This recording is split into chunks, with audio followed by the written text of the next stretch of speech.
শ্রমিকরা নয়। মেঘনা পেট্রোলিয়াম লিমিটেডের 10, 15 ও 20 বছর যাবত ধারাবাহিক কর্মরত অস্থায়ী শ্রমিকলরে বঞ্চিত করে নতুন নিয়োগের বিরুদ্ধে মানববন্ধন করছে মেঘনা পেট্রোলিয়াম নিযুক্ত ঠিকাদার শ্রমিক ইউনিয়নের শ্রমিকল।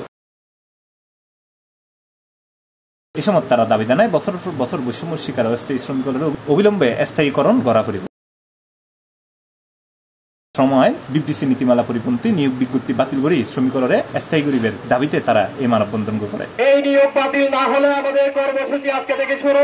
জুলাই 15 তারিখ নগরীর পতেঙ্গা এলাকার মেঘনা পেট্রোলিয়াম লিমিটেডের অফিসের সামনে এই মানববন্ধন করছে তারা। আমাদেরকে আজকে আটকায় রাখতে পারবে না ইনশাআল্লাহ। এই সময় মোহাম্মদ জাহাঙ্গীর আলমের সভাপতিত্বে প্রধান অতিথি হিসেবে উপস্থিত ছিলেন বাংলাদেশ পেট্রোলিয়াম কর্পোরেশনের অধীনস্থ প্রতিষ্ঠানের অস্থায়ী শ্রমিক কর্মচারী ঐক্য পরিষদের সভাপতি মোহাম্মদ জামাল উদ্দিন। বিশেষ অতিথি আছেন পদ্মা কোম্পানি লিমিটেডের শ্রমিক কর্মচারী ঐক্য পরিষদের সভাপতি মোহাম্মদ দেলওয়ার। যে নিয়োগ বাণিজ্য আছে মেঘনা শ্রমিক এই মেঘনা শ্রমিকলের একখান আশা ছিল 5 তারিখের পরে সরকার মতনই দেশন্দিনী সুশাসন হইব, সোনার বাংলা হইব, কিন্তু আসলে দেশন্দিনী হলো সোনার বাংলা নম কিলাই নম ইয়ে নারানো জানির আর হতল দি ইয়েন্দি যারা শ্রমিকল আছে ইতারা বুঝতে একখান নীতিমালার মাধ্যমে তোমারা নবইতে লাগবো। তাহলে নীতিমালা যদি না পারে পহলে জোরাতে রাষ্ট্রজুড়িয়ে সরকারের একখান নীতিমালা আছে বেতন দিবের, এখনো পর্যন্ত রাষ্ট্রজুড়িয়ে বেতন দিয়ে দিলে এখনো রেকর্ড নাই। তো তোমরা কিন্তু আর নিয়োগের আইন মানিবা, বেতন রাষ্ট্রজুড়িয়ে আইন মানতে না, দেশন্দিনী কি মগর মূল্য গিয়ে নে দেশ কিন্তু মগর মূল্য নম আর ফেডারেশন ভিত্তিক বৈঠক বসে মাঝিয়ে সন্ধ্যায় আর ন্যায্য দাবি লাই ন্যায্য অধিকার লাই কর্মসূচি অনবদ্য চালাতে চাইব 1 ঘন্টা বা 2 ঘন্টা, নলি আগামীতে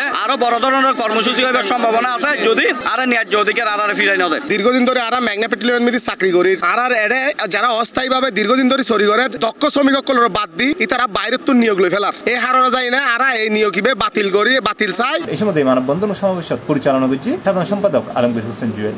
এটা আরো বক্তব্য রাখি মোহাম্মদ ইমরান, মোহাম্মদ সুলাইমান, কফিলউদ্দিন, ওয়াহিদুল আলম বাবলু, মোহাম্মদ মনির, মোহাম্মদ ফয়সাল ও মোহাম্মদ মামুন সই আর বর্তি। আমরা মুখে শুনছি 15 থেকে 20 লাখ টাকার মধ্যে একটা চাকরি বাঁচা কিনা হচ্ছে এবং এমনও দেখছি পরীক্ষায় অংশগ্রহণ না করে কিন্তু উত্তীর্ণ হয়ে গেছে। তাহলে এটা কিভাবে সম্ভব?